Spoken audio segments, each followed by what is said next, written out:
Family who left Ukraine is now living with relatives in Wilmington, and they tell WBZ's Beth Germano how they escaped and their biggest fears for the future. It's been a harrowing journey in the past month for Tanya Bonder, her 12-year-old son Timothy and nearly 2-year-old son Tisha. You could hear the explosions during the entire day, so it was difficult to leave because who knows. They fled their home in Ukraine's capital, Kyiv, fearing for their safety.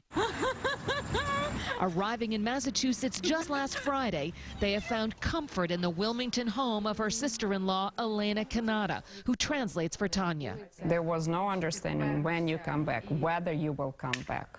After driving 24 hours, they crossed the border into Poland. But it was there Tanya had to say goodbye to her husband, Slavik, who couldn't leave Ukraine and could potentially take up arms. All 24 hours, Tanya was crying because she knew that she would have to leave the husband behind and cross the border.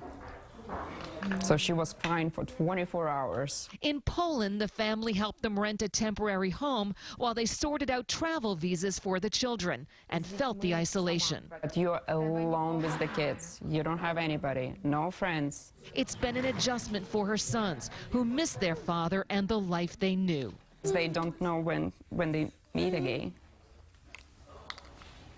They just don't know when and whether. To help the family, they've been overwhelmed with donations. One Facebook post brought in clothing, toys for the children, and even gift cards for them to use. And Elena will pay it forward, traveling herself to Poland next week with donated medical supplies. But for now, there are unanswered questions. Will you have a home to go back to? I don't think right now about the future more than 1 month ahead. In the midst of war, the future for this family is difficult to see. In Wilmington, Beth Germano, WBZ News.